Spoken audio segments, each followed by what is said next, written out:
Hi everybody, welcome to Stratosphere Lounge. I'm your host Bill Whittle. It's Thursday the 20th of April. Sorry for the background noise. The air conditioning saga here continues. They finally, after 7 months, last week put in brand new units, big units. They had to go up and the drop ceilings up, said a full day's work. They didn't hook it up to the thermostat controls, so it was either on or off. And with two new units in here for the last week or so, it's been cold enough to hang meat in here. It's been in the mid to low 50s, I would say. I mean, really pretty chilly. Well, maybe it's probably more like high 50s, lower 60s, but it's been cold in here. So we called about that, and the solution was to turn the air conditioning off. So there you go. Anyway, we were here early this morning. I'm just completely trashed. Just tired. And some of that's being, we had two nights where I was here at 3 a.m. or 4 a.m. for the two launches attempts, one of which went off today. We'll talk about that a little bit, I guess. And then I don't know, I'm just getting more tired every day. I need a break. And it turns out I'm going to get one a week from tonight. I will be in Georgia. I'm taking the red eye out on Wednesday night, the coming Wednesday, to Orlando. That red eye will undoubtedly help my overall exhaustion levels. But we're going to be doing the Great Boomer Road Trip. So next Thursday morning, I'll be in Orlando. We'll drive up to Georgia. I'll spend the rest of the day and the night there seeing my friend Fritz, who I haven't seen in forever. These guys, all three of these guys I've known since 1970, I would say, on and off. Phil a little bit later. And then we're going over the next day to North Carolina to pick up Phil, driving up to Dayton, and then Museum Day. And I'll put this on Facebook and all the rest of it. But it looks like Museum Day will be Saturday, April 29th. So for those of you who are talking about meeting up there, we've got a whole got the whole day there, and we'll be sticking around for dinner afterwards. I don't know exactly how or when we'll meet. Probably we'll just go in and come looking for us. But in any event, I will be there then, and then Sunday we start heading back, and I'm out of Orlando late Monday night. It's the last flight out on Monday night to get me in here Monday night at about 10 p.m. so I can be in time for the right angles on Tuesday. So it should be fun anyway. I don't know how much updating I can do from the road. I'm going to record a lot of this, I feel, and I'm going to boil it down into something that may be of interest to people who either went through it or feel like wish they maybe should have, and then or could have, and then we're back to normal again here. So hello from New Zealand. My goodness, hello Chris. Good to see you. Great to see everybody. It's hard to believe that people tune in from around the world here, but they certainly do. Fiery Wicca wants to know if Dayton's having riots. Not yet, though. When I get there, we'll see. No, we're not taking the missus. We had one of our members who will remain nameless said, hey, Mrs. was wondering if she can go along and stuff. And I said, I think my exact quote was, well, first of all, if she does, or I just adore this person, if she does, then we're all going to have to jump off the nostalgia train, because it's not fair to keep somebody without any part in a conversation, hey Clay, for 6 days, 5-6 days. I said, but mostly the problem is it's going to be hard enough for me already to be talking down enough so you guys can understand me, and that is enough of a challenge for me, so I just don't think I'm up for it. So that's the kind of tone that we've taken, and the kind of tone that we'll have is the tone that I just love, and so that'll be that. Marisha says charges against Alec Baldwin are being dropped. Okay. Also, Walsh and Knowles were both attacked recently, physically attacked. I heard that Mike heard that Mike Walsh had his phone hacked, including 20 years of email. So Marisha said they've both been attacked. I'd like to know if it was a physically violent assault. I made this decision 5 years ago after going to East Texas and getting that kind of hate. I just said, you can have this, you can have it. It's all yours. Descend into hell. I'm over trying to help you folks. Walsh was hacked and Knowles got an event firebombed. Firebombed. Okay. First things first, the Mike Walsh thing, they apparently they've hacked into his phone and have gotten all of his personal communications for the last 20 years. There's apparently a journalist who is threatening to publish it. I don't know what legal action they have, but I'll tell you this. If it was me, I'm not speaking for anybody else. If it was me and I was running Daily Wire and I had those resources, I would get every single scrap about the guy who did this. Everything. I'd get everything. And I would publish all of it. And I'd promote that I was publishing all of it. Matt Walsh, sorry. That's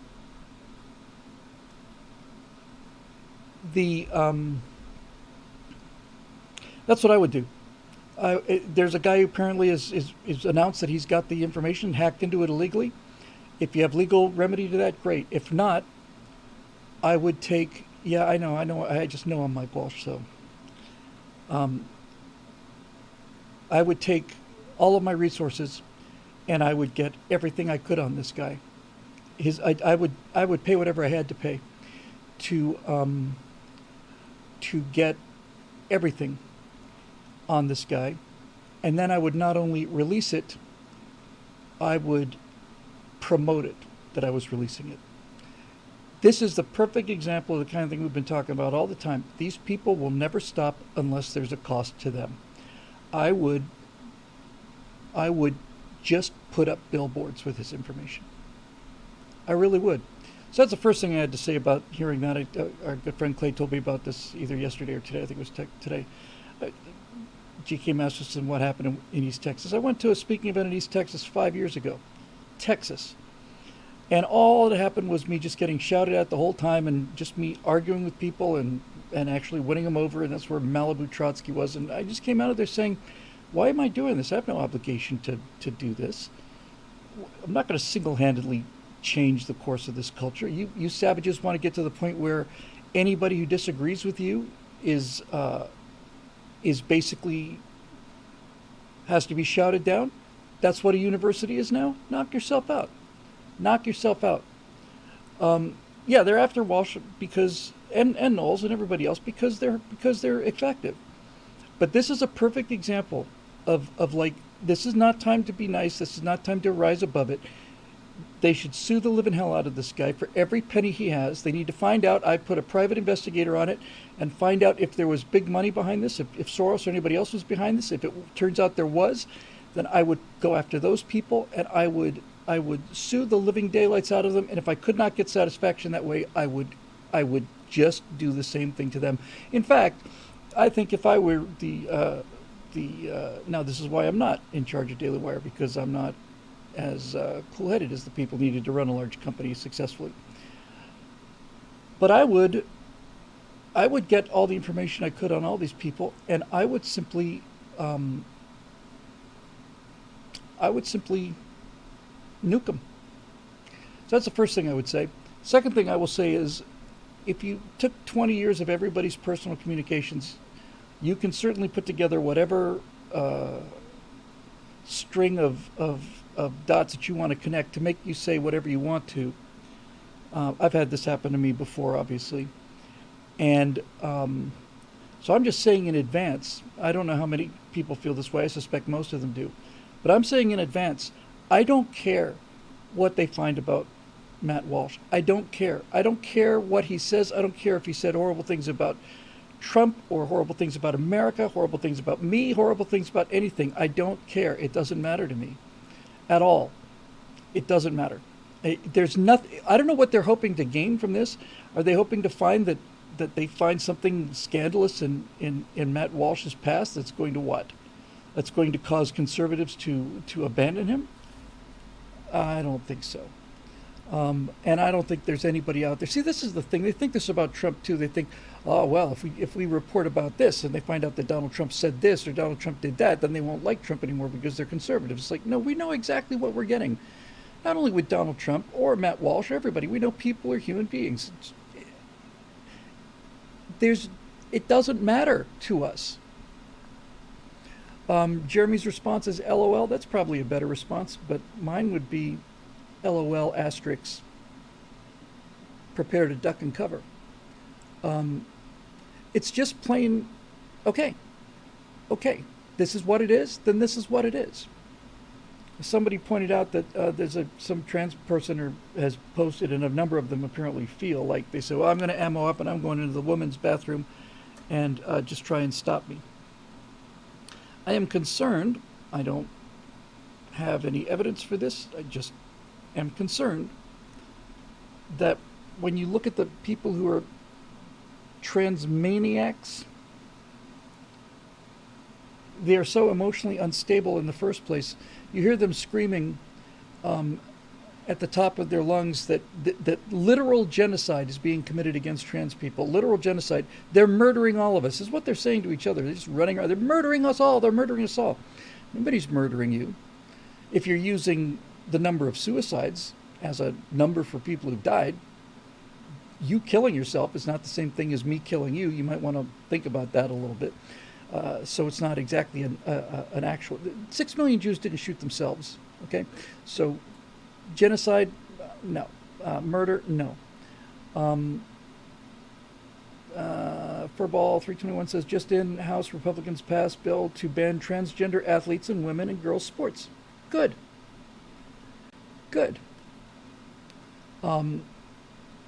This is what you did. JT on Odin's Men has been blowing this horn quite a lot, and he's absolutely right. He said, look, people were perfectly happy to leave you alone, and then you came for the language and you managed to piss people off, but then when you started coming after the children, this is your fault. Your fault. You did this to yourself. I mentioned before, I'm a big fan of a channel called The Offensive Tranny, which is a biological female who is a genuine transsexual, unlike these guys wearing eyeshadow and beards who are transvestites or just plain weirdos. And this person, Marcus, on Offensive Tranny, is saying this is destroying trans people who have lived among us without us even knowing for the longest time. And I think he's right. They're just plain, they're the shock troops of the nuts. So we will see. We will see. So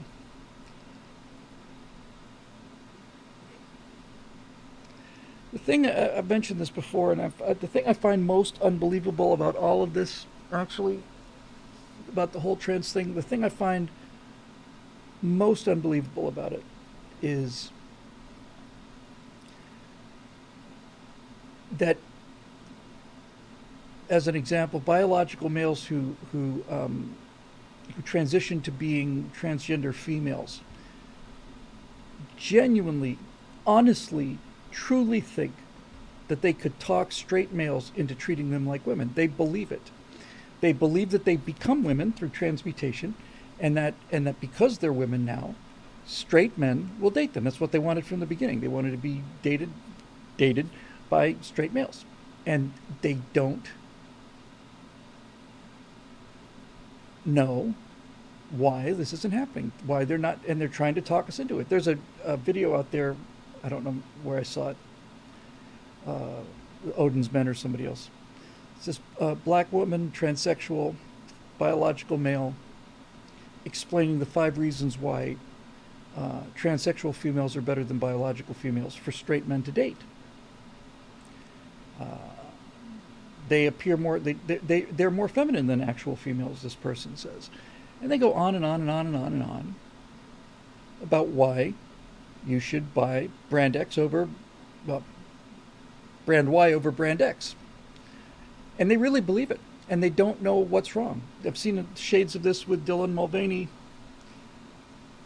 themselves. Most famous person in the country now, arguably, certainly up there. When you saw Dylan's performance on The Price is Right, what he did, just for attention, coming down out of the, if you haven't seen it, it's really remarkable. That's when my opinion of him changed. I didn't have a high opinion of Dylan Mulvaney in the beginning, but after I saw that, I just realized, hey Matt, I'll get to the historic rocket launch when I feel like it. I hate it when people tell me what to say on this show. I'm not in a good mood tonight, obviously. I'm tired.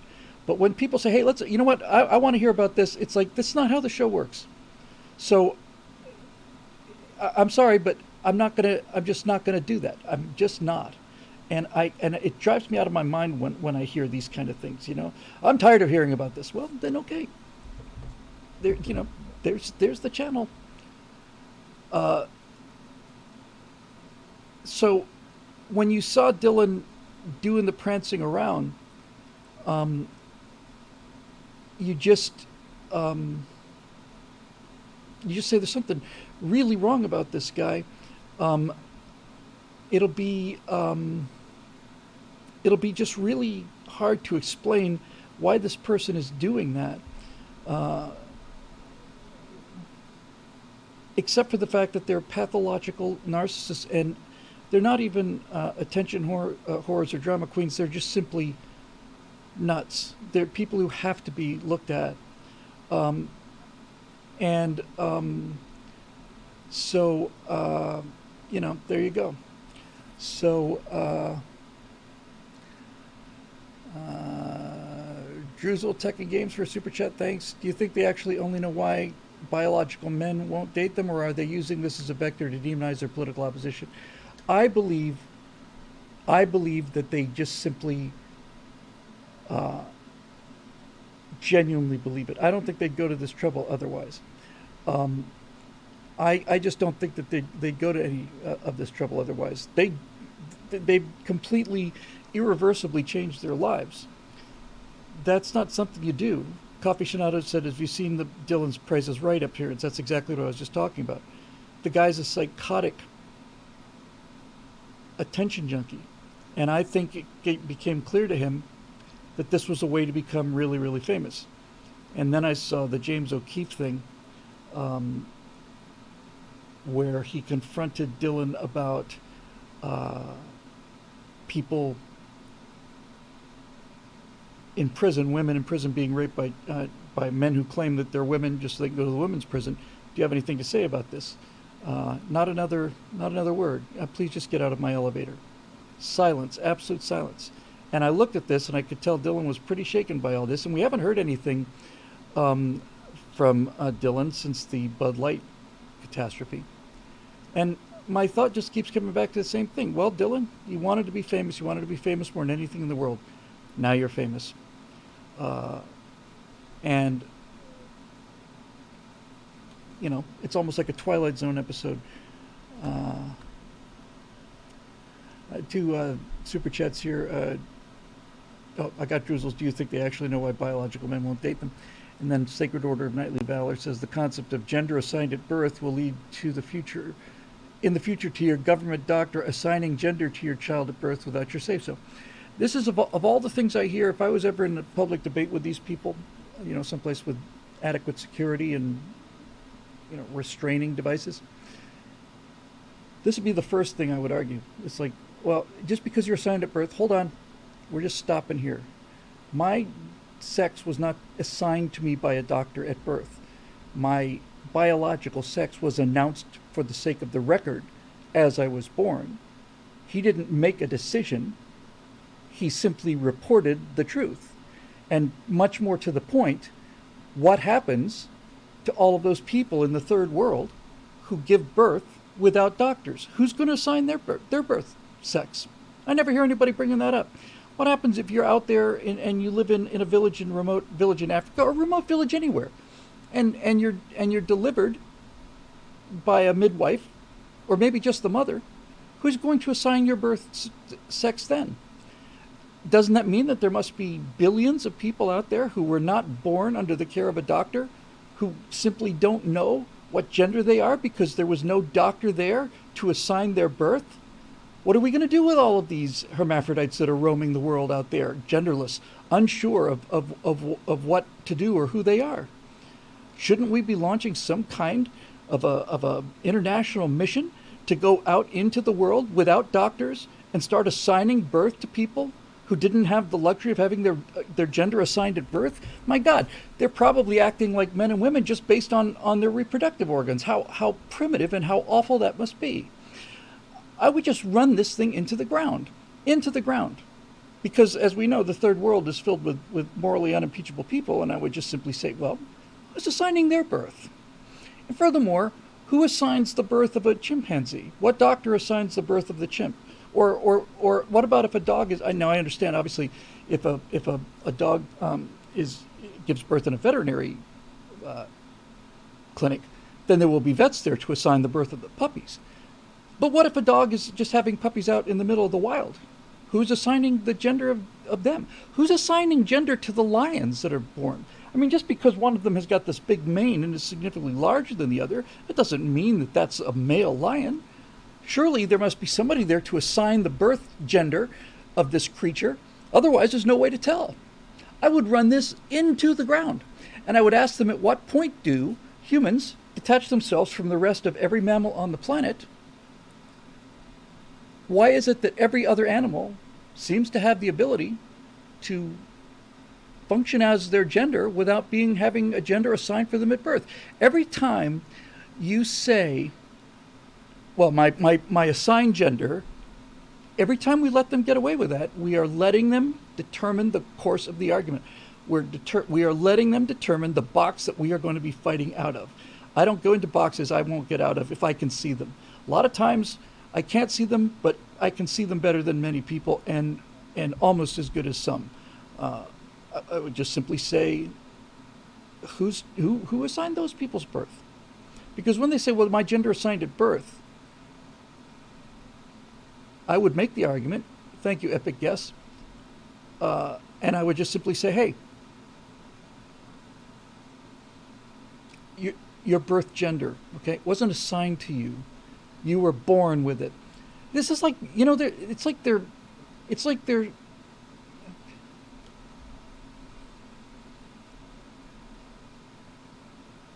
Schrodinger's neurotics, It's like they seem to think that their gender is in a state of binary quantum flux where they're both male and female up until the point where they're observed. And when an observer makes an observation, then the gender probability waves collapse on a quantum level, and then they suddenly become that thing once it's observed. It's a pretty advanced form of quantum physics that they're applying there. Schrodinger's idiots. They're just, okay, we don't know what we are until somebody tells us what we are, and then we're that thing. But fortunately, since somebody told us what we are, somebody else can tell us that we're something else, and therefore we'll become that other thing. We'll just become it. So I just say, listen, we are well past the point of reason here. They're going to get, reality's going to do what them, this no but is for you, Bill. I appreciate all you do, your work. Thank you very much. I'm sorry. Eitel dude, I hate it when people can't pronounce the name right, because sometimes I'll put my name in a comment and say, thank you very much, Mr. Is that Bile White? Yeah, anyway. Yeah, so this is the party of science, the party of science. Sometimes I watch, I'm just fascinated by blue whales. I've talked many times how my dad took me to the American Museum of Natural History, showed me the life-size blue whale exhibit they have there. Said, "Get a look at this, Bill, because you're never going to see one. They're extinct." They're everywhere now, but often you'll see them in the clearest water imaginable off the coast of California, just perfectly clear water. And you think, wow, I look at that and I go, look at that. The last few recordings from a dying planet. 6,000 dolphins, beautiful sunshine, crystal clear water. Oh, look, guess it's almost over now. Of all the things I've heard about climate change, I think the one that actually impressed me the most was somebody took a picture of Plymouth Rock. And there it is. High tide and low tide on Plymouth Rock. Plymouth Rock is not underwater. And that should tell you something, right? I'm not aware that anybody moved Plymouth Rock up higher. So this kind of reminds me of the episode of Gilligan's Island where the professor becomes convinced that the island is sinking because the measuring pole is showing higher and higher water levels, and it just turns out that, was it Gilligan's moving the pole further out into the lagoon? The professor thinks the island is sinking. He's not a very good professor, actually, although he was a superb engineer building radios out of coconuts and things like that. So Lord Bias says Plymouth Rock may or may not have been the actual Plymouth Rock. Fair enough, but whoever carved that inscription, that rock has been there for more than 20 years. I know this because Cole Porter wrote a song that included it, and he was from the 1930s, and so it goes back some way. And where is the evidence? Well, don't you worry. It's in the model theory. Steve Young points out to the Great Pacific Garbage Patch. There was a guy who made a claim that there's a garbage patch in the Pacific that's about the size of Texas that is nothing but wall-to-wall bottles. And that's what caused them to cancel plastic grocery bags and plastic straws in California. The existence of the Great Pacific Garbage Patch. This is a great example of how pervasive this stuff is and how it can actually completely eliminate your critical thinking, because this one got past me. And I do my best to be sharp about these things. I accepted that this thing existed, but you would think that if there was a patch of floating garbage the size of Texas, you would see some photographs of it, wouldn't you? You'd think that you would never see the end of the photographs of it. And then the guy who made the announcement about the Great Garbage Patch, a Spanish oceanographer who was 27 years old or something, the guy who made the claim about the Great Garbage Patch, said, I may have been wrong in my calculations. And it turns out he was wrong by a factor of 120 million or something along those lines. Now look, plastic in the ocean is a genuine problem. It really is. My wife is in Bali, and then the beaches of Bali are just constantly covered with plastic, and they don't clean them up as often as they could. So there's a lot of plastic out there, but the reason there's that much plastic on the beaches in Bali, relatively less than in California, is because all of the plastic in the oceans, 98% or 99% of the plastic that ends up in the ocean comes from 10 rivers, and they're all in India, Pakistan, and China. All of them. So I'm not denying it's a problem. I'm just denying that it's not the problem of Californians buying straws. I have heard anecdotally that picture of the turtle with the straw caught in its nostril was actually staged, which wouldn't surprise me at all. In any event, this is reality, and I just keep thinking to myself when I think of Greta Susteren how. Not Susteren. Greta Thunberg. How heartbroken she's going to be when she lives to be 90.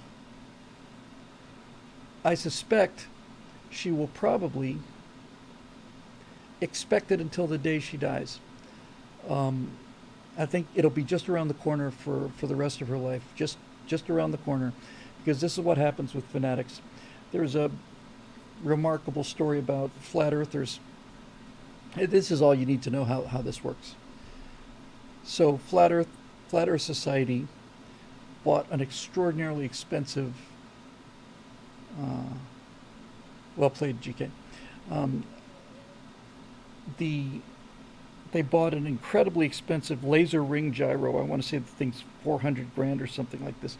It is an extraordinarily precise accelerometer. It is able to detect the slightest motion, continuous motion, acceleration, and all the rest. So they bought this to prove that the Earth was flat, because they turned this thing on, and it should show a motion of 15 degrees per hour, which is approximately the rotation of the Earth. And by turning this on, and having bought one that wasn't controlled by the powers that be that are trying to tell us that the Earth is a sphere, they went out and decided, okay, well, we'll prove it to you. We'll go out and pool our money, and we'll buy one of these unbelievably expensive, extraordinarily precise scientific devices, and we'll turn it on, and we'll show you that the Earth is not rotating at 15 degrees per hour. So they did. They spent that money, and they turned it on. And when they turned it on, they realized that the Earth was rotating at a speed of 15 degrees per hour. So they said, well, that can't be right because the Earth is flat. It must be because of some sort of external factor. So then they spent an awful lot of time building something to isolate this perfectly accurate machine from the deceptive readings that people who believed the Earth is round told them they would get if they got one of these extremely scientifically accurate machines. They spent an enormous amount of time trying to figure out what was throwing this machine off, so they built something like a Fermi cage around it or whatever. Turned it on again, and it showed that the Earth is rotating at approximately 15 degrees per hour. And after that happened, they said, well, clearly, this device is not accurately measuring rotation, because even though it's showing exactly what the spherical Earth would show, we know the Earth is flat, and so this entire experiment has to be wrong. There's no arguing with those people. There's no point in wasting your time arguing with those people. They are their entire, well, they're like progressives. Their entire ego personality, their entire ego structure is predicated on a belief system that they have no independent identity from. They are progressives. Progressives believe these things. If they don't believe these things, then they won't be progressives, which means they won't exist anymore. That's exactly what. That's how it works. And that's why you have this kind of thing.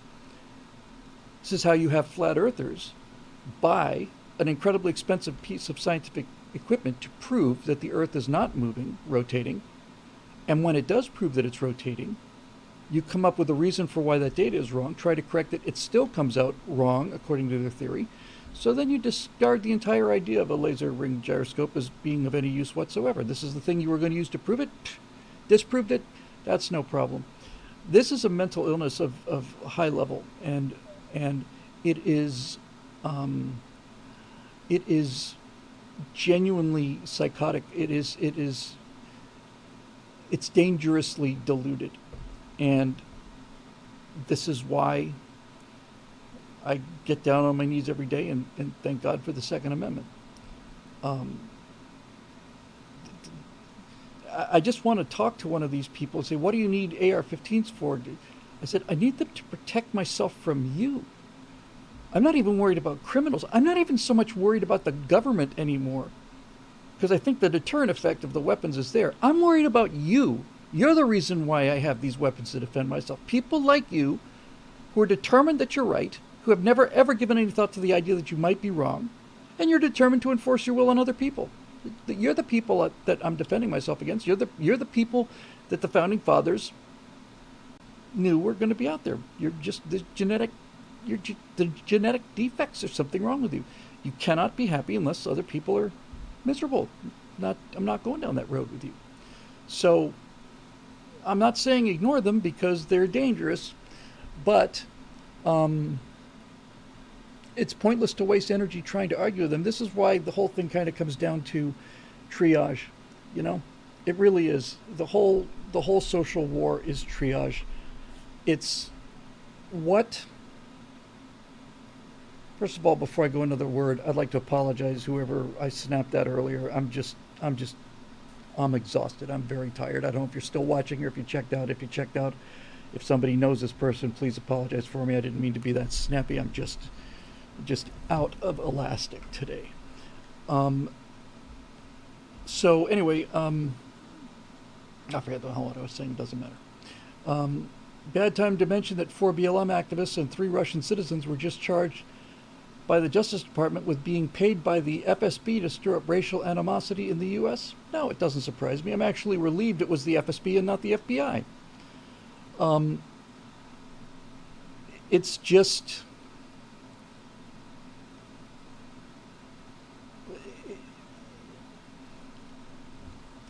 If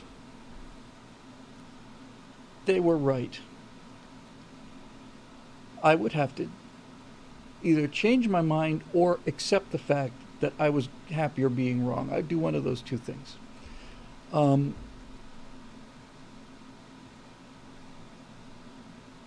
other words, if they told me, no, if Future Bill came down and said, Bill, actually, the whole progressive movement is in fact correct. The world has changed because of the internet. All of the things that you believed in are not wrong, but they're just no longer relevant. The future is a collective future where everybody will be much happier and will be much more content. Human happiness will rise, and you're just on the wrong side of this one, Bill. I would say, okay, I'll rethink that. I don't know if I want to change what I think, but I'm no longer going to advocate it if it can be shown that I'm wrong. But the exact opposite is true. These kids on these universities that are firebombing an event because Mike Knowles is going to show up, do they seem happy to you? Do any of these transgender activists seem happy to you? Have you ever heard of a person who is a social warrior? Have you ever seen them smile? Ever? Do you think they smile in private? Everything I see from them is just so serious and so angry and so outraged. That's all they know how to do. I think it's a sentence. I think it's a imprisonment. So anyway, there they go. So that's that. Ant-Man Channel says, I'm conservative until the day I take my last breath. I am too, because I do not see any possible world where future Bill or future anybody comes and convinces me that I'm wrong. The evidence is just so overwhelming at this point. But if somebody were to convince me with evidence I was wrong, I would probably change my mind. It would take a lot of evidence. And the reason I can say that with confidence that I would change my mind is because I haven't seen a shred of this evidence, and I've been waiting to deal with it forever. Okay, well, anyway, enough about that. So when we talk about SpaceX, we get people saying, you talk too much about SpaceX, and now we'll talk about SpaceX. We had the second launch attempt. We streamed it live this morning. I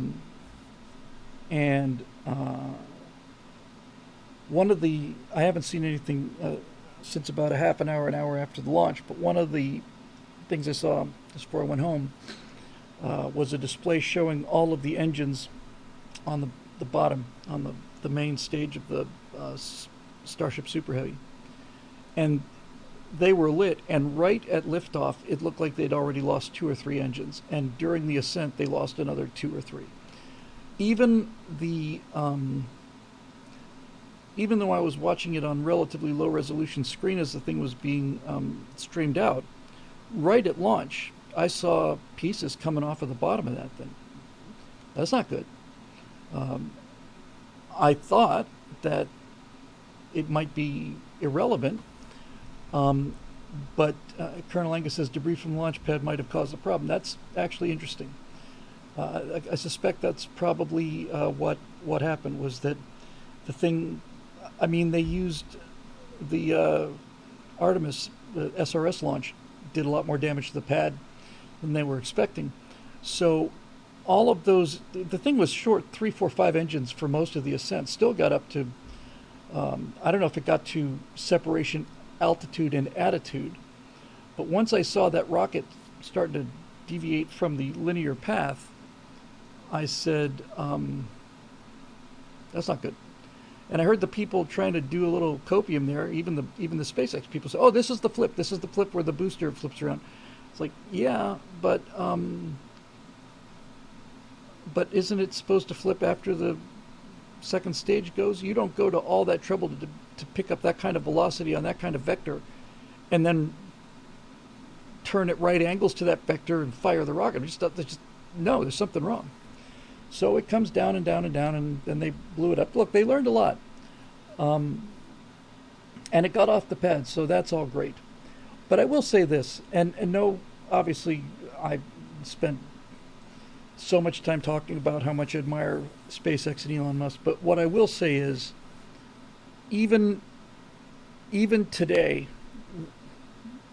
it's an interesting argument for the moon landing deniers, who have no problem saying that the Saturn V was launched. They just didn't go anywhere, just went into orbit, just built this enormously powerful rocket just so we could go up into orbit. But the Saturn V flew flawlessly 12 times, I want to say. I think they lost I know they lost an engine on Apollo 12. They might have had another engine issue on one of the launches. But the Saturn V never failed. It went into it reached orbit every time it was launched. From paper diagrams, no computer testing, no high-speed computer, hydrodynamic shock waves or anything. Just drew it out, and that bloody thing made 12 successful launches with no failures whatsoever. And I thought that was pretty impressive. Dave says they lost an engine on stage 2 of Apollo 13. I had thought they'd lost it on stage 1. I'm not 100% sure about that. In any event, they just plain, you got to hand it to them. I mean, there were a lot of failures of the Atlas, and they were taking a big risk putting John Glenn on that thing. But once they put people on board, they never had a failure. Never. It's astonishing, We didn't fly the Saturn V, 5 missions to work the bugs out of it. That thing flew perfectly every single time. Now, what the Saturn V didn't do was didn't have to come back and land on its own, fire exhaust. So I'm not knocking Elon at all. It's a much more complex thing to do what he's doing, but still, it just needs to be said. Not so much to knock SpaceX as to just give some credit due to that. And the CP Tome says Saturn V was 3 stages, not 2. The argument is about whether or not where the engine failure happened. I was quite sure it was on the first stage. It happened relatively early. Anyway, they got struck by lightning twice. Yeah, it was Apollo 12. Yeah, Marusha Dark says 70% of the time it works 100% of the time. So anyway, it was really impressive. I have to admit, I was somewhat disappointed. It was really astonishing. Maybe it was just the angles. The video wasn't great. To me, personally, it didn't seem as impressive as the Falcon Heavy launch. But that's almost certainly because of the angles and the coverage. Maybe it's just because it was just such a clean rocket. It was just, it didn't have a lot of exhaust. I mean, it was fantastic. But I don't know. It just seemed to lack grandeur somehow. I couldn't put my finger on it. So anyway, as I said at the beginning of the stream this morning, and since then, all you need to know about SpaceX is they're the ones that put out the video of them screwed up the launches. That was all you need to know. Um, and then I think about SLS taking reusable shuttle engines and dumping them in the Atlantic. And I just,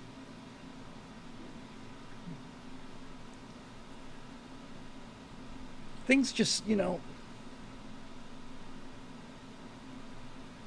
it just seems to me like the stuff is just so simple. The stuff is, it just, things are so simple. When a government program is costing 3 orders of magnitude more than a private one, that should tell you not only to go with the private one, should tell you to go with the private one in every case. This is not the first time this happened. I've talked about R100 and R101. One of these was a government-backed, endlessly funded dirigible, and the other one was produced by a private company on a shoestring, and the one produced by the private company was perfect. It flew really well. The one produced by the government was going to go to India, and it crashed just after crossing the English Channel because it was so overweight and so fat and so bloated, because they had all the money they wanted and all the time they wanted, and they could just throw money at the problem and just kept throwing it at this airship until it got heavier and heavier, and then boom, crashed, killed everybody on board. I want to say, I saw the SLS launch, and I saw that orange tank again, and I thought, this does not look like the future. And on the stream this morning, I was saying after this happened, the when Falcon Heavy flew, that's when NASA, China, Ariane program with the ESA, and Russia. It's where all 4 of them should have just said, scrap everything that we've got. We have just watched everything that we're doing become obsolete, and we either race to catch up with them now, but every hour that we don't start doing what they're doing, we're going to get further and further and further and further and further behind. And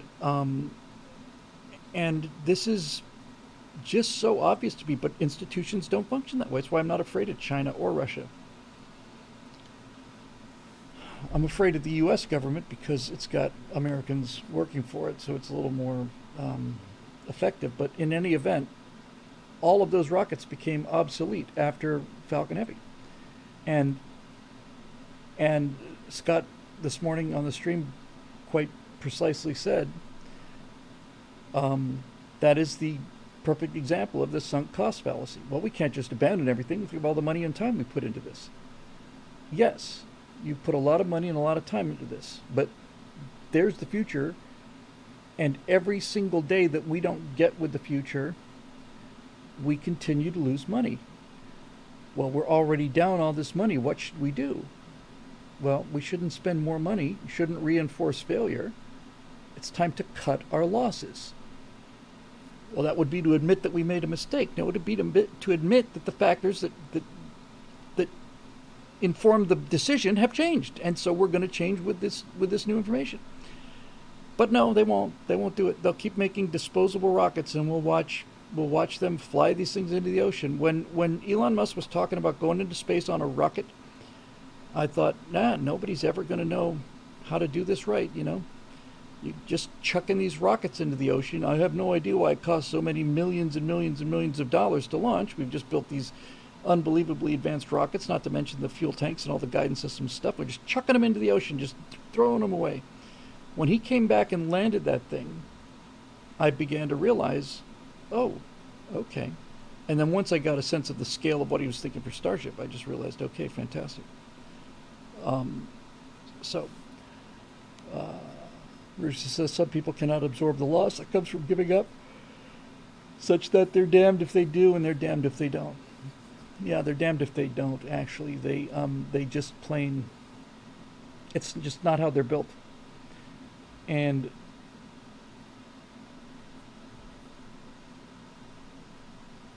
nothing you can do about that kind of ignorance.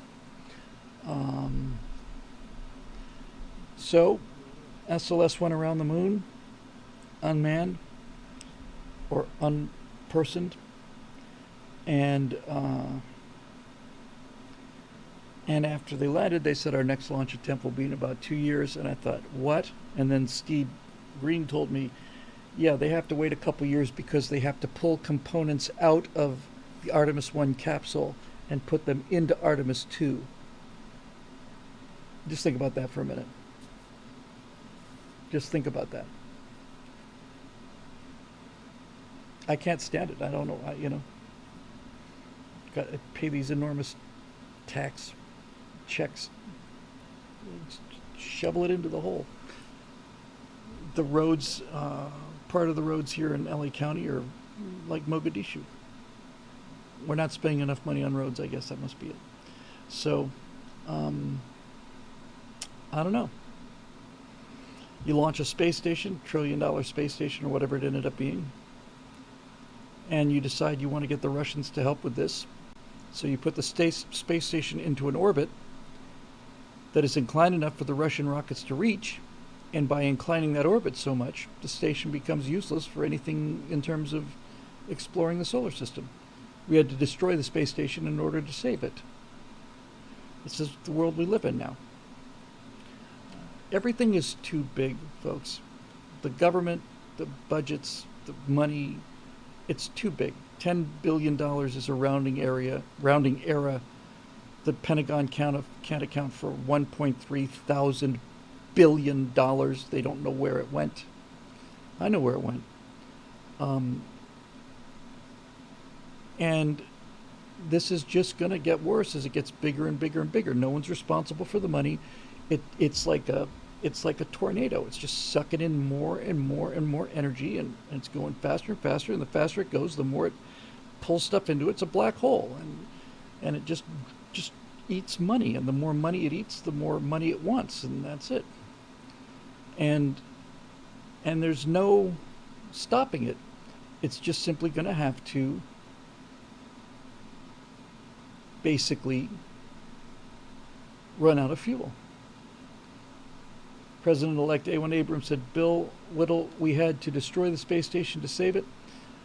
It's an expression that came out of the Vietnam War, which I believe was actually, in retrospect, was not an accurate quote, but the critics of the Vietnam War constantly came back to what was supposedly an American officer. It may have been a ARVN officer. It may not have been said at all. But in any event, explaining why this friendly village was on fire, the response was, well, we had to destroy the village in order to save it. And that was evidence for the left that the whole policy was insane. And just so we're clear on this, what I was saying is, if the space station was originally designed as an assembly point for exploring the planets,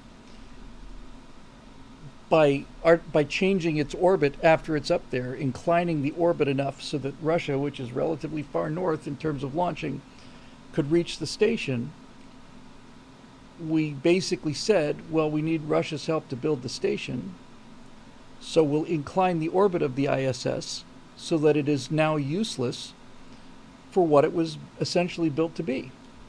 So we had to destroy the ISS in order to save it. We have an ISS now. Russians supplied the thing and put some of the modules up. And what does the ISS do? The ISS doesn't do anything. What does the ISS do? I'm genuinely curious. I'm a guy that wanted a space station more than anything. I watched this thing being assembled. I watched the shuttle flights go up. I thought, this is great. And in 2009, I interviewed a NASA astronaut, and he told me that the station was I said, when can we start building things and sending them out to the other planets? Well, that's going to be tough because we inclined the orbit of the station to the point where we can't launch to the ecliptic anymore. When did that happen? Well, so you're saying we can't use the station because we had to incline it further? That's what this astronaut from NASA said.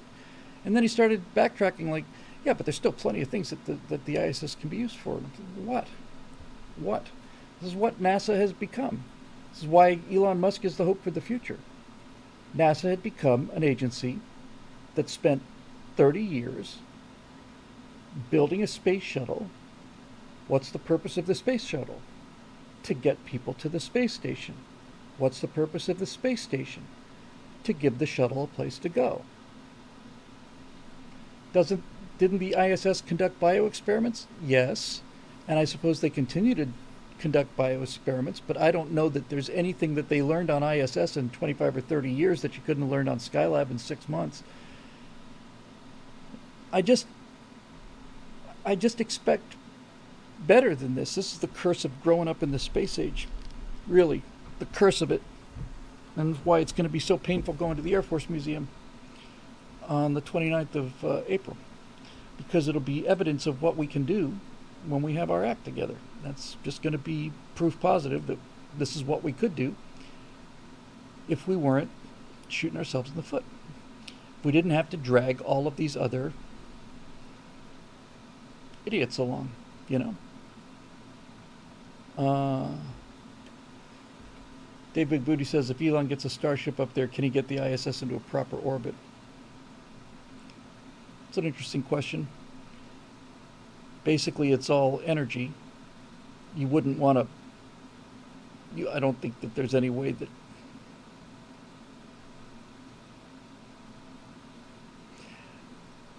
All he has to do is get fuel up there. Something moved it. Something inclined the orbit. It takes a fair amount of energy to do that. Something inclined the orbit. That meant that there was some sort of thruster system on the ISS. There is something to move it around in case they know there's a potential hazard strike.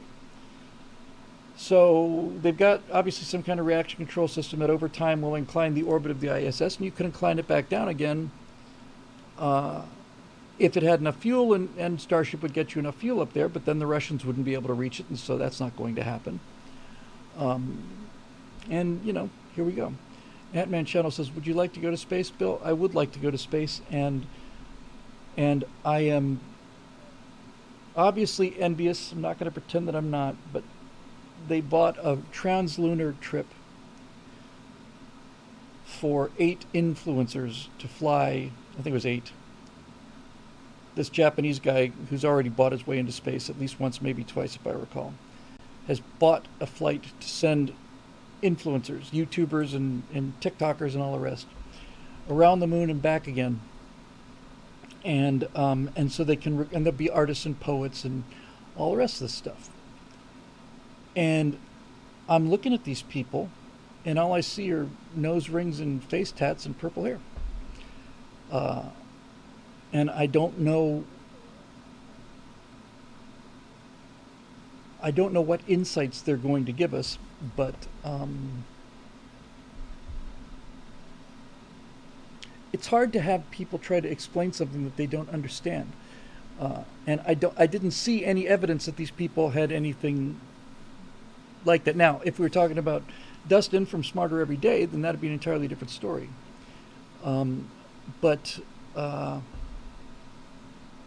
just saw them, and I just thought, okay, you know, I don't know. We'll just get emojis.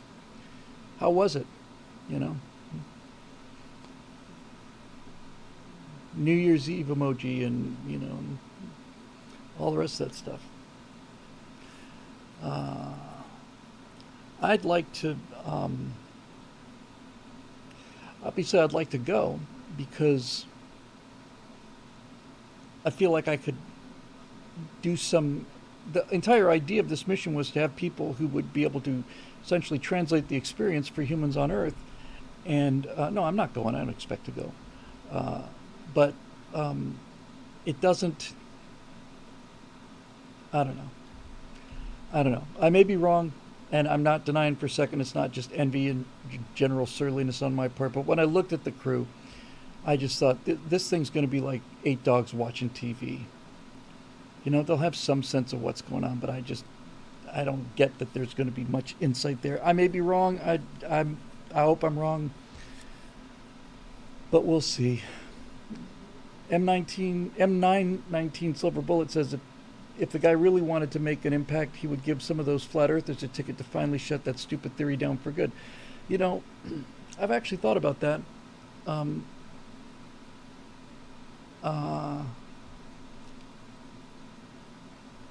would want to talk to one of these flat earthers and say,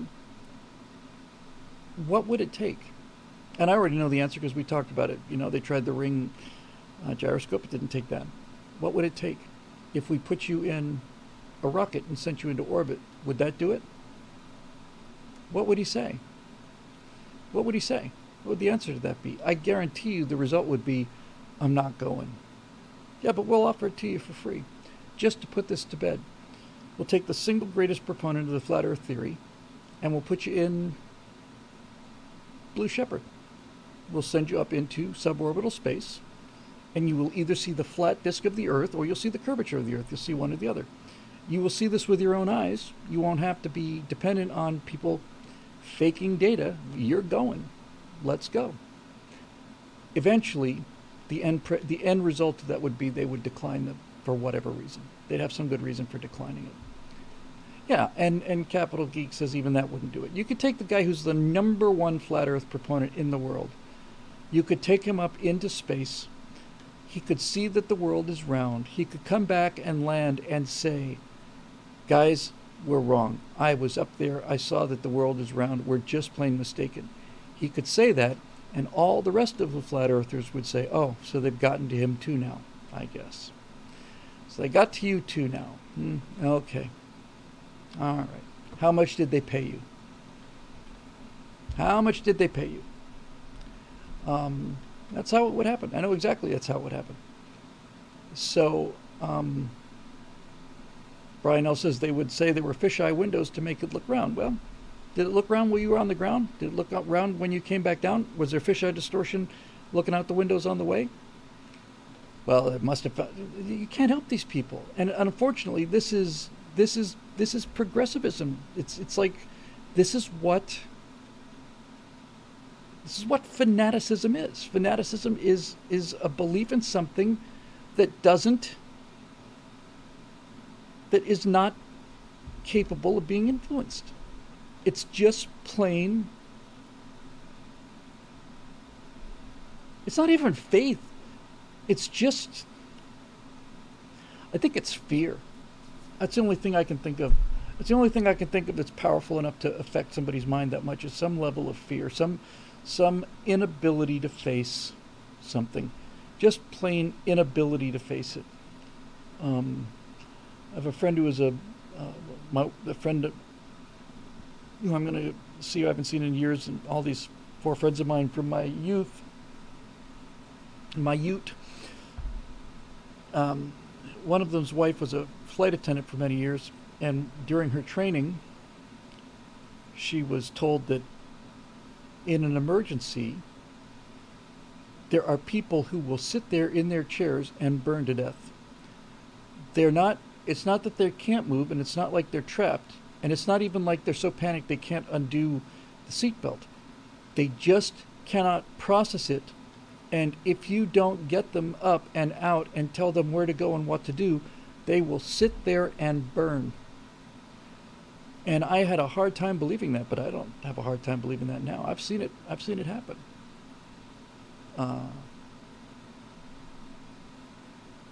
It's not a fun thing to watch. I have a hard time believing it, but I've had it happen with me. I was working at as a limo driver when I first got out to LA.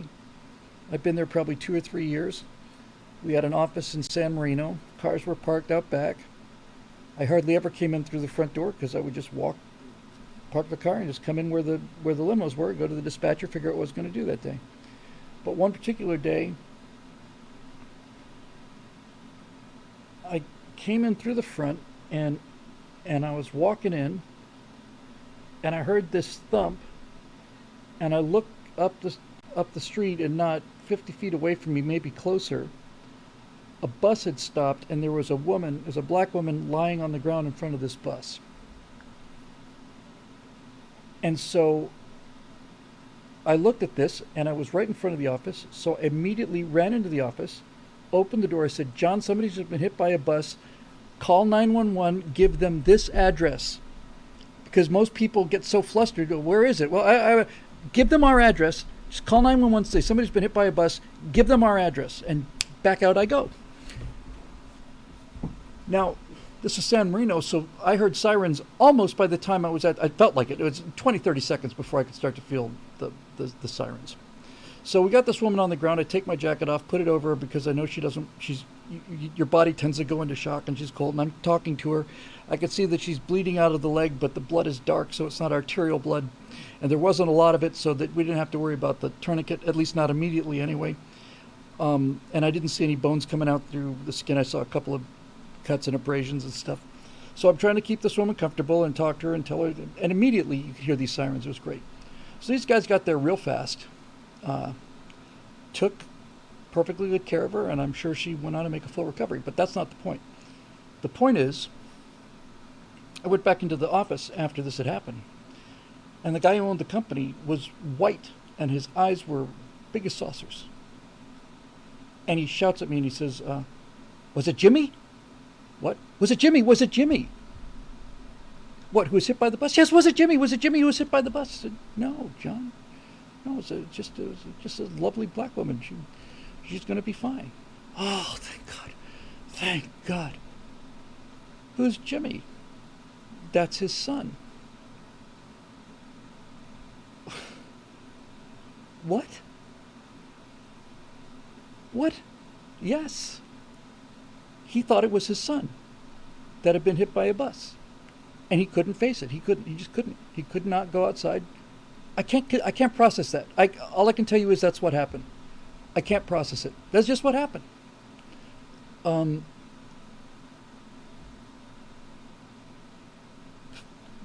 There it is. So there's no penetrating that. It's just plain. I don't want to be misunderstood about this. One of the things I like most about living in a society like this is I'm very happy that everybody gets to live no matter how sick they are. I'm very, very happy that we live in a world that treats injured people and sick people and even mentally ill people with kindness and all the rest of that. So I'm not talking about anything in terms of action. I'm just saying I suspect that in a more dangerous society, people like that just don't pass on their genes. They just don't live long enough.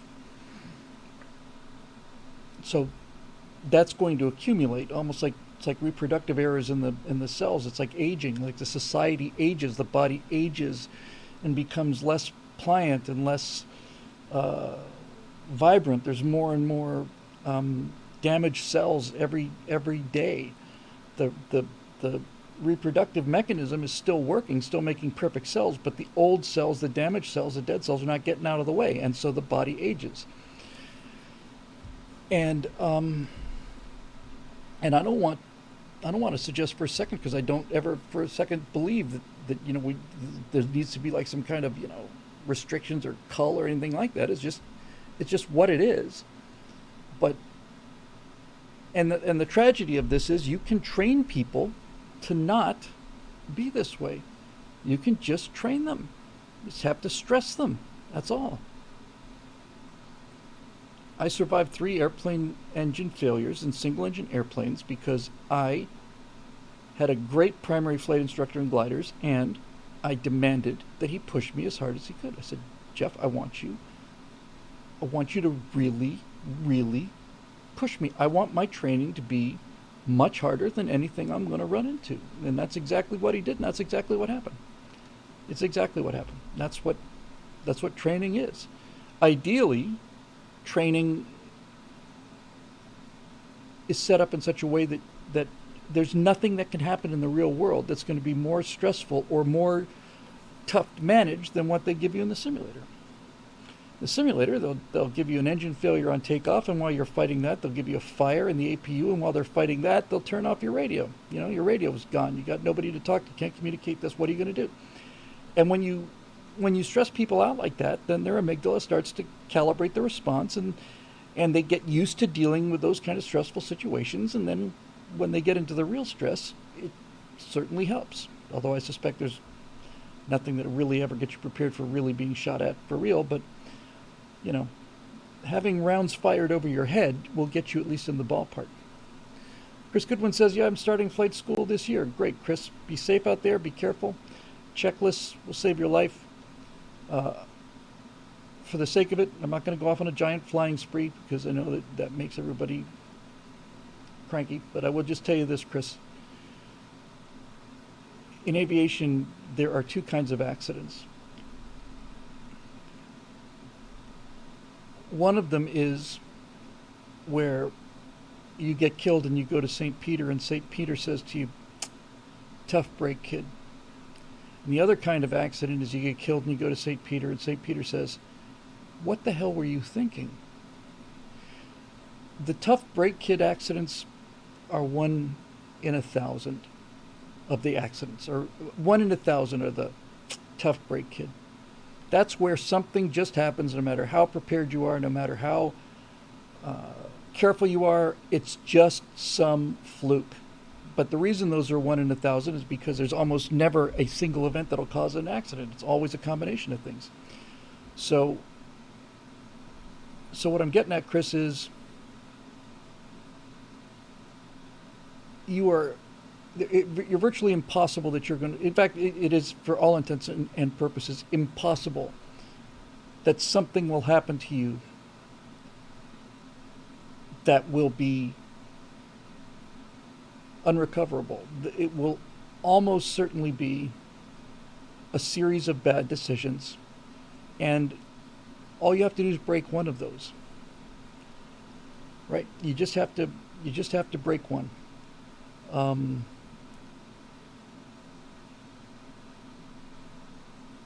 One in the chain. In other words, if you're going to get really badly hurt, you have to do 6 things wrong, and if you don't do one of those things, then you don't get hurt.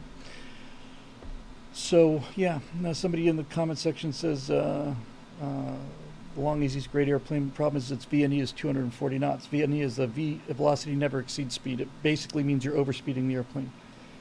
The VNE on a airspeed indicator is indicated by a red marker. And it's red because if you fly faster than that, the plane doesn't fall apart immediately, but after the red line, all bets are off. The plane is designed to go to the red line, and then after that, all bets are off. Doesn't mean it's going to come apart at the red line. Doesn't necessarily mean it's going to come apart at 2 times the red line. But after the red line, no promises. It's much like test depth on a submarine, which I just finished 230 notes on. It was 230 notes on episode 9.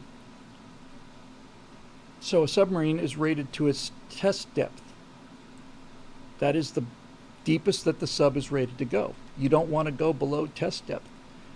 But crush depth, where the sub is actually implodes, is significantly deeper than test depth. There's the margin, right? This is what we guarantee. This is where the failure is going to occur, somewhere in here, we don't know where. But we're not going to say that these two things are the same. We're going to say don't go deeper than this, because if you do go deeper than this, we have no promises. We don't know how much deeper than test depth you can go.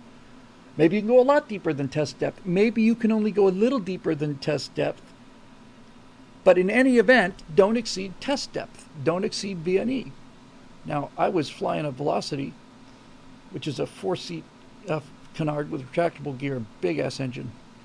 And I was fighting, as always, the coolant problem. I could not keep that engine cool. I was constantly... I never saw anything out the window. All I was looking at was engine temperatures. Yeah, it was Thresher, exactly. And I was looking down, and I forget what VNE was on that thing. I want to say it was 210 knots or something. And I was looking across, and my friend Steve said, "Hey, watch your airspeed." And I looked up and said, "Yeah, we're probably doing 230 knots." Like, that's not good. I should not have allowed myself to take my eyes off of that airspeed indicator for as long as I did. So, okay. I don't think we weren't in a power dive, so 230 knots out of 210 knots, still well within the design limits of the airplane, but that's not the point. The point is that scared the piss out of me. It's like, okay, that's not going to happen to me again. I'm never going to make that mistake again, and I didn't. I made new mistakes. But anyway, that's it. Chris Goodwin says, do you have a flight instructor rating still, Bill? No, I never had one. I would have been I did teach ground school a lot for private people. I didn't get paid for it, but I had a bunch of friends who were studying, and I taught ground school, but I never got my flight instructor rating because I didn't have that kind of courage. I've been teaching my wife to drive, and she hasn't scared me, but nevertheless, that's just on the ground. And when you're teaching somebody who's never driven before, you're just a little bit, let's just say you're fully engaged in your surroundings. Road Rider wants to see those long, easy videos again. I'll put up a couple of them. I realized after the fact that the one I put up that was the most fun would get me my license lost, because even though I was flying out in the middle of nowhere, I was nicking through the edges of clouds because it gave me a speed rush, and that is against the law. So no more cloud dancing, no more chasing the sky, no more going up there and having fun, no more anything. Doesn't matter where you are. I wasn't over LA. I was a long way out on practically in the Mojave Desert, and there were some clouds there, which were pretty unusual in Florida. And hey, good to hear Caledon says, hey Bill, I found a gliding school club. Hopefully the training will serve me well. It will absolutely serve you well. You will not regret this decision. But now you can't do anything. You used to go up and in fun, have fun. Can't go up and have fun anymore. Certainly not in congested airspace. It's not just a California issue. But again, was I in uncontrolled?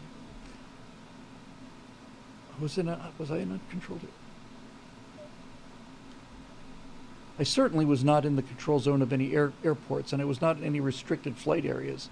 But actual uncontrolled Type G airspace is rare. In any event, people said, boy, you can't post that, dude, because, you're violation there.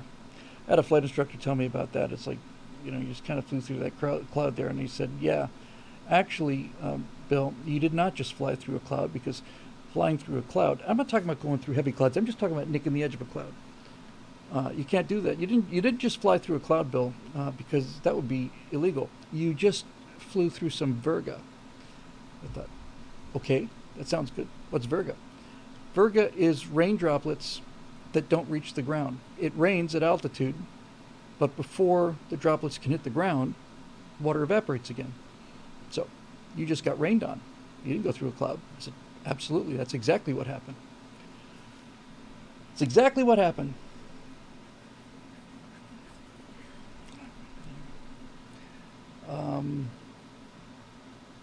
Yeah. I don't know if I'm going to be able to do questions tonight. I'm just very tired. Very, very, very tired.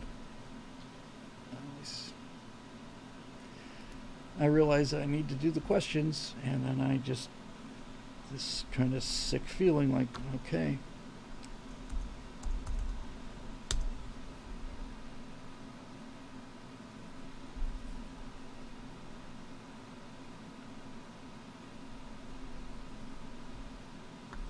Checking.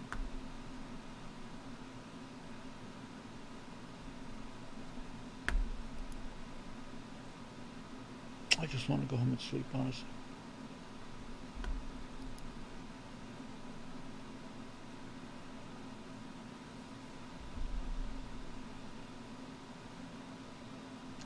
Checking them out here, working on it. Hang on.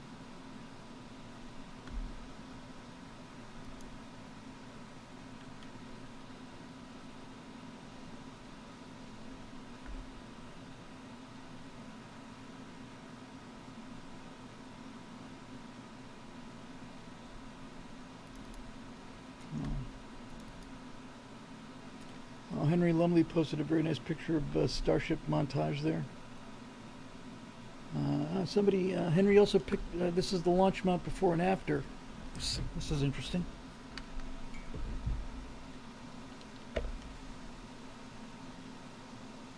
Holy crap.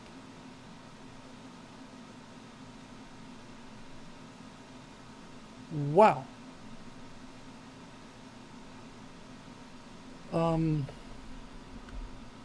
Yeah, these are worth, thank you. Well, these guys learned something. Now we know why. Now I know why this rocket didn't have. It's just immediately obvious what happened here. and I will show you. Thank you for Henry Lumley for this. So here's the pad prior to launch.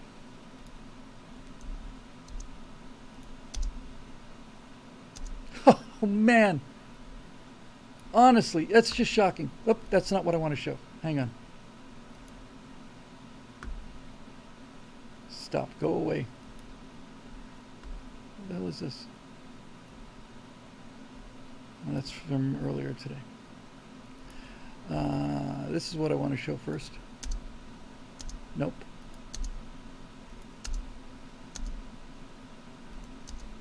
Copy and all right, doesn't matter. This is the launch pad after the launch. Let's scale this down a bit. That's a crater. That entire hex structure at the bottom was not visible prior to launch. That thing blew through the base of that launch tower and created that gigantic, humongous crater underneath there. That is unbelievable. It's unbelievable. It's not just unbelievable how much earth it's moved. It's unbelievable. I mean, think about this. You've got the best engineers in the world today working for SpaceX, estimating how much temperature and overpressure we're going to build for. And the best engineers in the world didn't just end up with something that has a crack in it. It blew the entire concrete structure. Absolutely, it's gone. The whole pad is gone. And it's dug a gigantic crater underneath it. I actually don't know if that launch thing is going to be salvageable. I guess it will be. I guess just fill it up with concrete. But my God, that's incredible. Unbelievable. So, why did 5 engines fail on launch? Well, they didn't fail on launch. They failed on ignition. They were all working fine. And this thing kicked debris back up into the engines. And that gives me some real appreciation for the power. Some people say they don't understand what they're looking at. So if you look at the structure, the ring on the top of the frame, that's where the rocket sat. That's the base of where Starship Heavy's first stage is. If you look at it prior to launch, I have a picture. I just grabbed the wrong one twice. Hang on.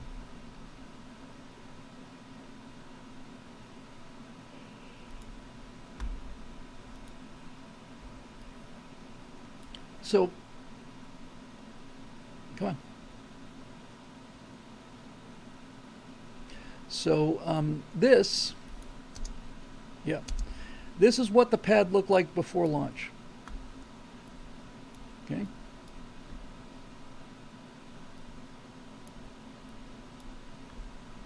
So you can see that the whole thing is flat concrete, and you can see that the legs seem to disappear into the concrete. There's nothing, in other words, the legs look like they're individual legs standing up on top of the concrete pad.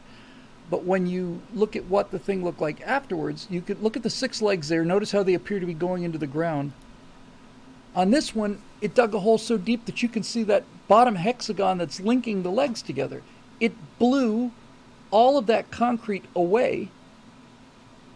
Just blew it away and still dug a hole that I would guess is probably 20 or 30 feet deep at its deepest part there. Oh, man. That is... Actually, I feel so much better about the launch. I was marginally disappointed. Look, I understand from an intellectual point of view that they just clearing the pad was good. I just remembered the Falcon Heavy launch and how cool that was and so on. But now I feel like, all right. So yeah, so why did the engines fail? They didn't fail because they had an engine problem. They failed because they atomized their launch pad. Unbelievable. I noticed debris from the launch. When it was live, I said, hey, there's pieces of the rocket coming off. But I had no idea it was that bad. Sam Eddy says, why couldn't they have some kind of an angled surface? I suspect that that is what you will see on the next launch. That probably means it's going to be a while before they launch next time. The Saturn V had deflected the thrust. This thing was just kind of like a giant Estes rocket. Just let the exhaust hit the concrete. It was up off the ground, so they figured, okay, there's enough clearance here, enough air between the, you got the legs, but there's enough air between the bottom of the rocket and the concrete that all of this exhaust gas will have some place to go. But this is actually kind of the coolest win ever. Speaking of coolest wind ever, I'm going to go turn off the cool wind here. It's either freezing or boiling in here.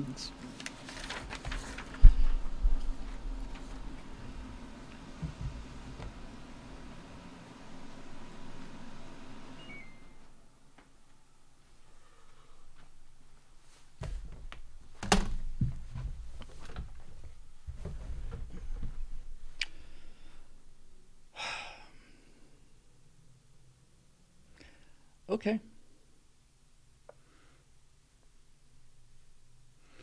Now, since Wes Walker says, we've located the problem, sir. The rocket we built is too badass. That's it. We have to cut down on the awesome. That's actually mind-boggling. It genuinely is.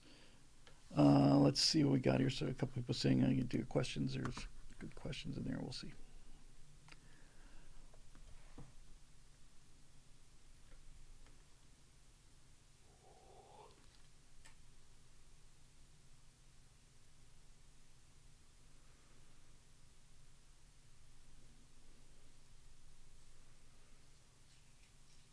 Eric Blake says that one of the things that nobody notices when talking about Dylan Mulvaney and Jeffrey March, Dylan is cringeworthy, but Jeffrey is skin crawl.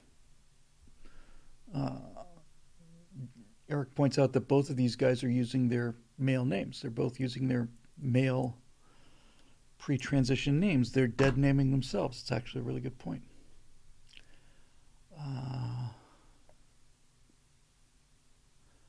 Let's see.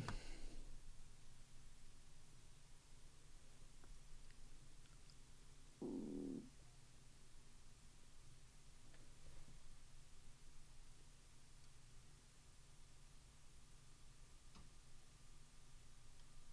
don't know if I have the brain cells for this here. Hang on a minute.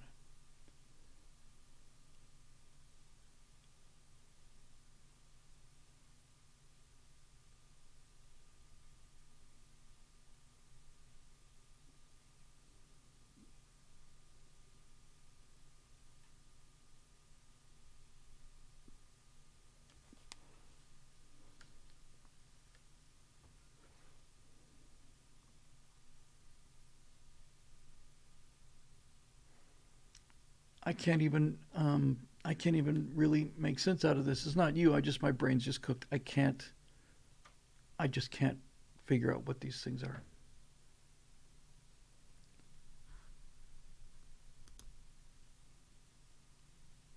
Yeah, I'm just plain burned out and cooked.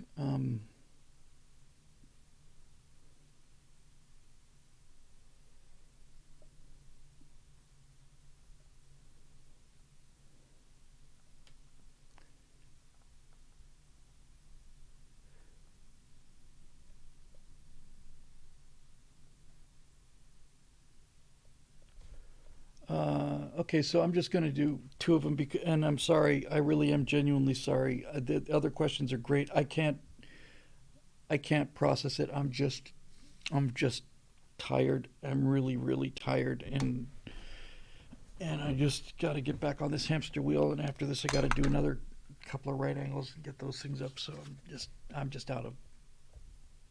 out of bill today. But I'll take these two, and please repost them. I'll try to get them next. I'm not going to be here next week, but the week after that, I will. Yeah, I can't make any sense out of this. I can make sense out of these two. Dave Olson, hey Bill, lots of narrow-minded twits are trying to dunk on Elon after today's successful flight test, which ended with a rapid unscheduled disassembly. Most of these clowns probably think the stick on the bottle rocket is a rectal probe, to which I can only say light the match. Yeah. I present a quote, possibly apocryphal, from Michael Jordan. Yeah, this is Michael Jordan's one of the best ads ever. This changed my life, this commercial. I've missed more than 9,000 shots in my career. I've lost almost 300 games. 26 times I've been trusted to take the game-winning shot and missed. I've failed over and over again in my life, and that is why I succeed. I've given that quote verbatim. That commercial rewired my brain. For comparison, Artemis 2 won't launch until November of next year. I'll bet any of the Apollo cargo cultists say that SpaceX will launch at least 10 Starships between now and then. Thoughts? At the end of our broadcast this morning, Dave, the live broadcast, the last thing we discussed was I said, anybody want to take a guess on how many Starship flights will occur between now and the next Artemis launch? And I said 10. And I think Steve said 12. So that's all you need to know. Steve ran the numbers and the math. Artemis is either 2 or 3 orders of magnitude. In other words, SpaceX is able to get stuff into orbit at either 1% of the cost or 1/10 of 1% of the cost of Artemis. And we're continuing to throw money at this dinosaur because, and by the way, they're throwing my money at this dinosaur. Elon's spending his own money to change the future. When I think about what you could do with the amount of money that the federal government spends, it's beyond my belief. Now, on the other hand, I've often thought in the years, this is several years ago, this is in the middle of all of the endless, we're just going to go round in these same circles again. The space shuttle's there to go to the space station. The space station is there to greet the shuttle. And I remember thinking, man, if I was the richest guy in the world, Bill Gates was the richest guy in the world, and he had this many $1 billion, 40, 50 billion or whatever. And they were saying a price of going to the moon was $4 billion or Mars or whatever. I said, I'd be willing to spend 10 or 20% of my total net worth in order to go to Mars. If I had $40 billion, I would spend $20 billion on going. In fact, if I had $40 billion, I would spend just about all of it if I needed to. I'd keep a few $100 million for myself just for pocket change. But I would spend it on doing something worthwhile. And then along comes Elon Musk, who becomes the richest man in the world, and that's exactly what he does. He's funding the future out of his own pocket. He's just writing a check for it. He's going to get that launch site beefed up and repaired. He's probably very happy that the failure was something as simple as this. It means that, having not seen that picture before this, thank you for that, Henry. It means that at the initial launch, he must have thought what I thought, which is, okay, we've lost 5 engines already. There's something wrong with the configuration of the engines. Maybe we're getting a resonance because they're too close. We never fired all of them at the same time, at least not for this long. We've got a design problem. We've got something fundamentally wrong with the vehicle if we lose 5 engines on takeoff and the stage doesn't separate. But then to come out and find out that you've dug 4 Olympic swimming pools worth of dirt and thrown it up into your ascending rocket, it's got to be an enormous relief for him. It's got to be kind of, so if we didn't just chuck, several hundred square yards of earth into our rocket exhaust, we wouldn't have had this problem. All we have to do is just lay thicker concrete and put up a little blast shelters and sign me up. By the way, I don't know why I didn't realize this earlier, but there's no water on the Starship launch. That I should have noticed that earlier. I never realized it till just now. When you see the space shuttle launch, you see Apollo launch, the first thing that happens is at T-minus 5 seconds or so, you flood the launch pad with water. I thought that was to cool the pad. It does a little bit of that, but the main reason that water's there to kill the sound.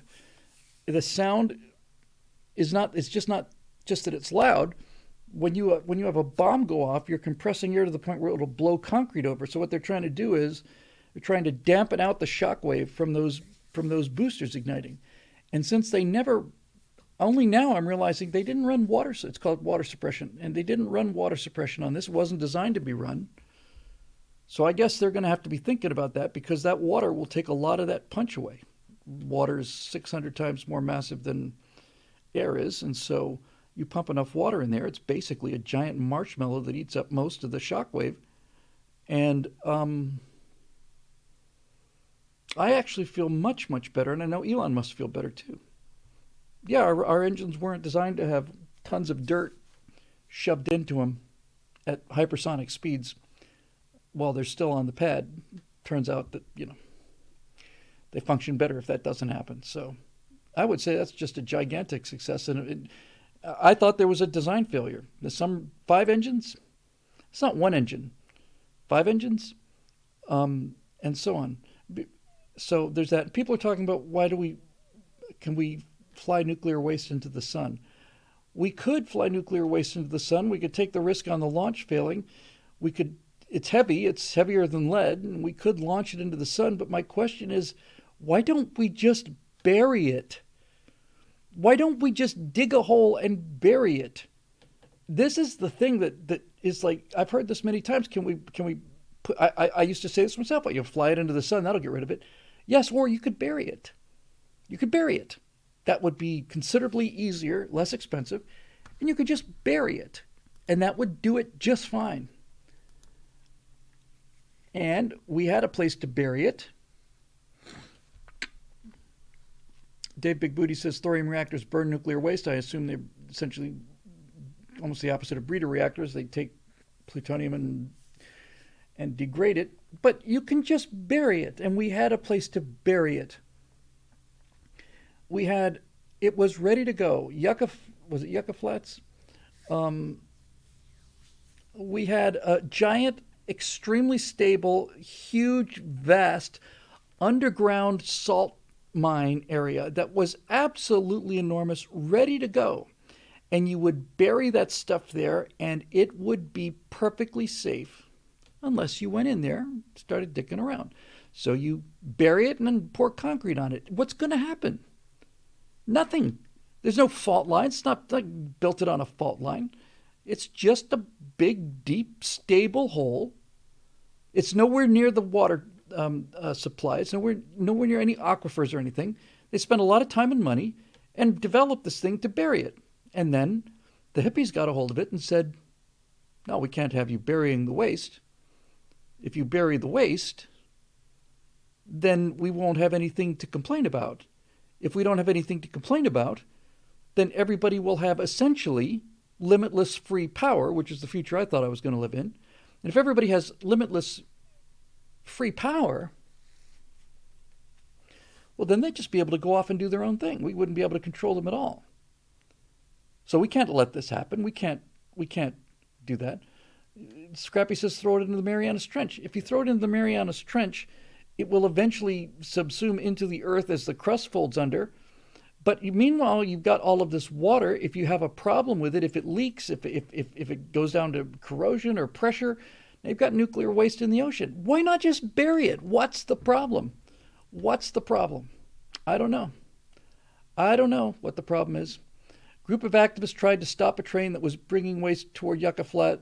One sat on the tracks and got both legs nearly clipped off mid-thigh. Okay. What I would say is we're going to move this train slowly, and if anybody gets in the way, they will be arrested and they will go to jail. If you still want to come out and do that, then we will eventually throw you in jail. And if you want to come back after jail, or if you decide that you want to try it again and throw yourself in front of the train, then you've been launched. You've been warned, rather. And if you really are determined to throw yourself in front of a train, well, that's your business, I guess. But the train is going, and we're not going to let one nitwit take the future away from us. We're not going to let the craziest people among us determine what the rest of us are going to do. This is the story of my life for the last 10 years, watching people who are the most neurotic, ignorant, Self-centered, vain, stupid, foolish, crazy people telling all of the rest of us what we have to do. I'm sick of it.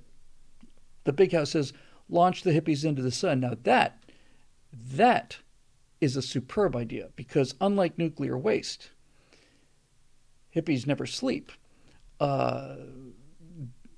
You could bury nuclear waste and it's perfectly safe, but hippies constantly just gnawing around at things, trying to find a way to make trouble. And so, yeah, let's just let the most corrupt politicians and the most ignorant, neurotic, hysterical people in the country tell the rest of us what to do. Why do we do this? This is the giant mass psychosis event that I'm still trying to understand. Not why they act the way they do. I know why they act the way they do. Why do we let them do this? Why? I have a couple theories, but I just...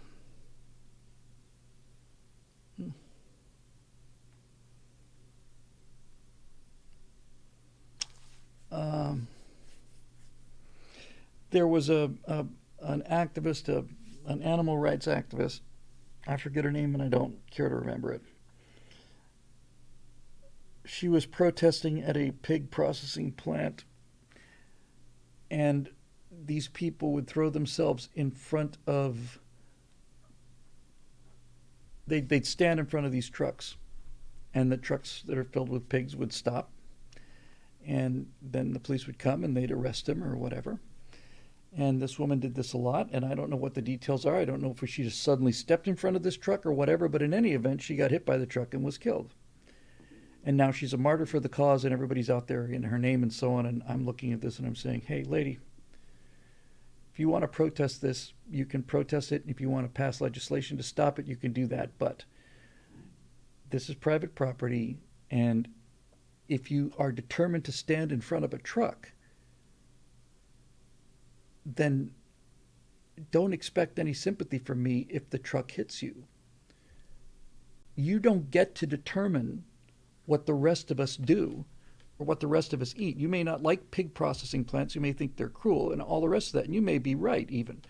But just because you don't like it doesn't mean you get to stop everybody.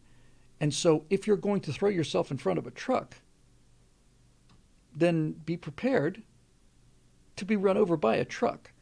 And all of the people that are turning her into a martyr and saying, oh, so brave, so stunning and brave, it's like, I give her the credit of her convictions. I'll give her that. But this is the thing, you know, when you see these, especially these young social justice warriors, they'll assault somebody or they'll assault a policeman. The policeman will hit him with a baton or something, and they're stunned. Oh my God, oh my God, oh my God. What happened? What are they doing? Oh my God. It's like, they have no idea. They think the whole thing's a giant game. It's not actually, they don't think it's a giant game. They 100% expect for the other side to back down, because it always has. Every time they've had a temper tantrum, the other side got back down. Every time. Well, we're going to storm the library until our demands are met. And then out comes the dean groveling on his knees. Oh, please, we're very sorry. We just have so much to learn. We're going to put ourselves to re-education camps. Here's your safe space, frickin' yogurt shop, and here's your free puppies, and here's your, it's just every time they've ever had anything that they wanted, they just started stomping their feet and they got it. And so now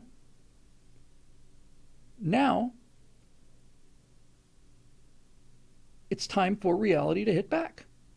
I'm not asking reality to hit first. I'm not saying that trucks should go out of their way to run over these people. I am saying that if they want to risk their lives by throwing themselves in front of a truck because of what they believe in, that's fine. But you made your decision, and there you go. There you go.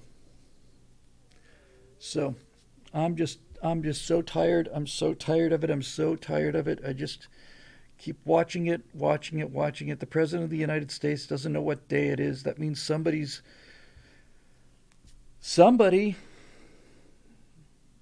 is directing the foreign policy of the most powerful nation in the history of the world, and we know who's not doing it. And we don't know who is doing it, and half the country doesn't care. Uh,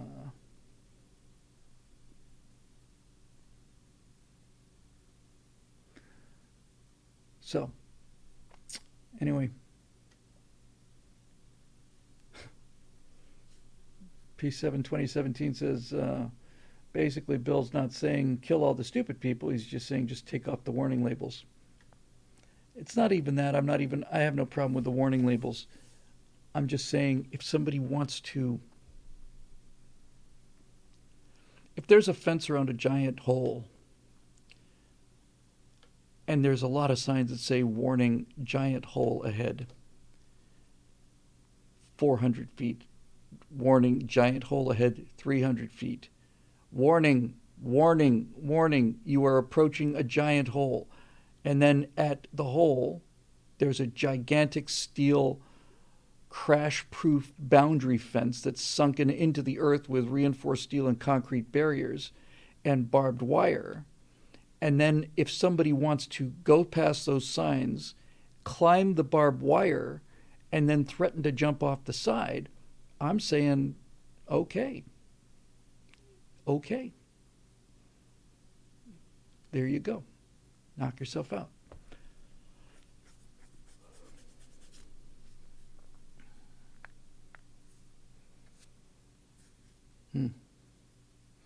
I'm going to pack it in.